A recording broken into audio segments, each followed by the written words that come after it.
अब मैं एक चीज राकेश जी आपके पास आ रही हूँ, ये जो बात उन्होंने बोली, उन्होंने कहा कि जिस तरह से विपक्ष ने, उन्होंने सीधे कहा एक सज्जन ने कि विपक्ष ने राम को बीजेपी का बना दिया है, बोल बोल कर बना दिया है। आपको लगता है जिस तरह से भगवान राम से दूरी बना दी, आप ही को दे दिए, आप ही के हो गए, सबके हैं? ये सुचरिता, इस देश में दो ऐसे नेता हैं जिनके सपने में भगवान आते हैं। एक उत्तर प्रदेश के पूर्व मुख्यमंत्री अखिलेश यादव है, जिनके सपने में भगवान कृष्ण आते हैं, और दूसरे इनके ही समधी परिवार के नेता तेज प्रताप यादव, जिनके सपने में भगवान राम आए थे। ये इतनी गहरी नींद में सोए हुए, इनको जगाइए थोड़ा। ये इतने गहरी नींद में सोते हैं, रोज सपने देखते हैं। अरे जाकर के जागरण होकर के देखिए आज समाज का वातावरण कैसा है। समाज आज किस प्रकार से अपने आप में आह्लादित महसूस कर रहा है कि प्रभु राम की प्राण प्रतिष्ठा का कार्यक्रम 22 तारीख को हो रहा है। भारतीय जनता पार्टी ने यह कार्यक्रम अपना कार्यक्रम नहीं कहा है, लेकिन भारतीय जनता पार्टी इस कार्यक्रम के लिए प्राणपण से जुटी हुई है। यह अवसर कांग्रेस के पास भी है, यह अवसर सपा के पास भी है, यह अवसर आरजेडी जेडीयू के पास भी है कि वो भी प्राणपण से इस कार्यक्रम के लिए जुटे, वो भी इस महोत्सव में शामिल हो जाए। ये क्यों भाजपा का कार्यक्रम आप इसको बनाना चाहते हैं? आप शामिल हो जाइए, कोई भाजपा का कार्यक्रम नहीं बनेगा। आप जाइए ना, आप भी अपने आप को वॉलंटियर के तौर पर मंदिरों की सफाई करिए। भारतीय जनता पार्टी केवल मंदिरों की सफाई क्यों कर रही है? आप भी निकलिए अपने अपने घरों से, भारतीय जनता पार्टी के कार्यकर्ताओं की तरह से मंदिरों की साफ सफाई करिए, भगवान के मंदिरों को सजाइए। ये 500 वर्षों के लंबे प्रतीक्षा के बाद एक शुभ घड़ी आ रही है, लेकिन आपको उपलब्धि बताते हैं कि राम भक्तों पर गोली चलवाई, भरोसा बनाया बहाल रखने के लिए, और गोली चलवानी पड़ती तो गोली चलवा देते। लालू प्रसाद यादव जी अब तक इस बात के लिए बार बार अपना सीना ठोकते हैं कि अगर कहीं भारतीय जनता पार्टी की रथ यात्रा को रोकने का किसी ने साथ था तो वो लालू प्रसाद यादव में था।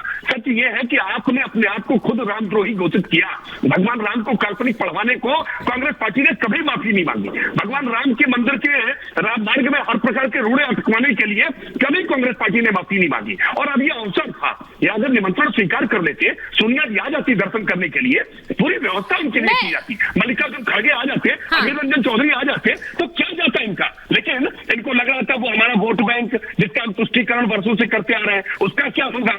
इसलिए इन्होंने ये स्वीकार कर लिया कि हाँ, हम रामद्रोही हो सकते हैं, लेकिन हम मजहब विशेष के वोट बैंक को खो नहीं सकते हैं। देखिए, मैं एक चीज बोलना चाह रही हूँ वरुण जी, आप जहां रहते हैं या फिर हम में से बहुत से लोग, और मैं सबसे पूछ रही हूँ पैनलिस्ट से कि जहां पर भी रहते हैं वहां आसपास बहुत सी ऐसी, क्योंकि मैंने खुद ये चर्चा सुनी कि महिलाएं चर्चा कर रही थी कि भाई 22 तारीख को दिया जलाना है घर में। अब मैं आपसे पूछ रही हूं, अगर ये बीजेपी का पॉलिटिकल एजेंडा भी है, जैसा कि आप लोग कहते हैं ये उनका पॉलिटिकल इवेंट है, तो फिर तो वो उस इवेंट में आगे निकल गए। अगर आपके घर के आसपास गली मोहल्ले में महिलाएं दिवाली मनाने की तैयारी कर रही हैं, तो वो उस पॉलिटिकल एजेंडे में जीत गए। वरुण जी, सुचारिता जी, ये ऐसे बिहेव कर रहे हैं जैसे एक लॉज ऑफ पेटेंट आया ग्लोबलाइजेशन के बाद। खेजड़ी होती है राजस्थान में, पेटेंट कर रहा है अमेरिका, ये तो भगवान राम को पेटेंट करने का प्रयास कर रहे हैं। देखिए 400 पार अगर भगवान की, मैंने पहले भी क्या कर पाती थी, पूरी 543 क्यों नहीं आएंगे। अरे भाई, इनकी तो इतनी सीटें आ रही हैं कि नए पार्लियामेंट के भवन से लेकर लक्षद्वीप तक जाके इनकी सीटें आ रही है, गिरे जा रही है समुद्र में, इतनी हजारों सीटें आ रही है। देखिए अभी इन्होंने कहा भगवान राम के आप सब मंदिरों का सफाई करिए। अरे भाई 10 साल याद नहीं आई आपको कि मंदिरों की सफाई, और आप ही करते हो सारे मंदिरों की पूजा। अब तक मंदिरों में पूजा पाठ होता ही नहीं है, कोई भगवान के कार्यक्रम, धार्मिक कार्यक्रम होते नहीं है। जिस प्रकार से प्रेजेंटेशन कर रहे हैं ना, ये पूरा देश समझ रहा है, पूरा देश समझ रहा है, मैं आपको बता रहा हूं। और ये किस प्रकार से इसका राजनीतिकरण कर रहे हैं सबको पता है। अगर वोट लेने का काम नहीं कर रहे तो आप क्यों पॉलिटिकल स्टेटमेंट दे रहे हो? आपके तो 22 के बाद हम बिल्कुल बात नहीं करेंगे। आप नहीं वरुण जी, मैंने एक तस्वीर, वरुण जी, मैंने शो के शुरुआत में एक तस्वीर दिखाई थी प्रधानमंत्री की, और वो तस्वीर इसीलिए दिखाई थी क्योंकि वो 32 साल पुरानी तस्वीर है जब वो अयोध्या गए थे। इतने साल वो अयोध्या नहीं गए, वो केदारनाथ गए, वो काशी विश्वनाथ गए, वो हर जगह गए हैं, उनकी वो तस्वीरें आती, लेकिन वो अयोध्या नहीं गए थे। वो इसलिए नहीं गए थे, ये उनके बारे में कहा जाता है कि उन्होंने ये एक तरह से प्रण लिया था कि अयोध्या में भव्य राम मंदिर बनेगा तभी जाऊंगा, और वो फिर भूमि पूजन के लिए गए। मैं इसलिए पूछ रही हूँ, क्या इसे पॉलिटिकल एजेंडा आप कह सकते हैं सर? एक नेता का ये बयान और उसके बाद ना जाना, खुद को वो राम भक्त कहते हैं, लेकिन उन्होंने जो प्रण लिया उसके बाद ही गए। प्रीति जी, एक चीज बताइए, पूरे भारत में, पूरे विश्व में दिवाली मनाई जाती है, जहां जहां भारत के लोग रहते हैं।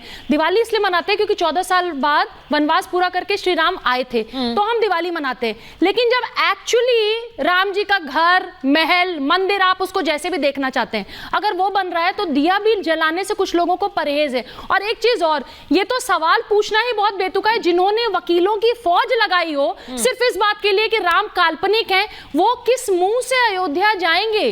पब्लिक हंसेगी उनके ऊपर। और वैसे तो इस चुनाव में उन्होंने खुद ही सुसाइड कर लिया न्योता को अस्वीकार करके। न्योता को अस्वीकार करना कांग्रेस का सुसाइडल अटेम्प्ट साबित होगा, सुसाइडल अटेम्प्ट साबित होगा। मैं बस ये कहना चाह रही हूं कि आस्था सबने जताई है और आस्था जताने वाले मुझे लगता है सब पार्टी के नेता हैं, लेकिन अगर प्रभु श्री राम सियासी एजेंडे में आ गए हैं, जो कि अभी ऐसा लग रहा है क्योंकि हर तरह से जो वार है वो प्रभु श्री राम के मंदिर को लेकर हो रहे हैं। लेकिन विनोद जी, मैं लास्ट वर्ड के लिए आ रही हूँ क्योंकि समय बिल्कुल नहीं है।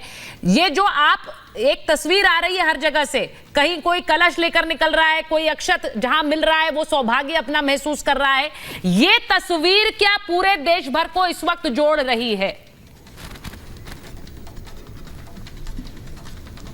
सरिता जी बिल्कुल ठीक बात है, ये सिर्फ एक तस्वीर नहीं है, ऐसी असंख्य तस्वीरें पूरे ब्रह्मांड में छा रही हैं।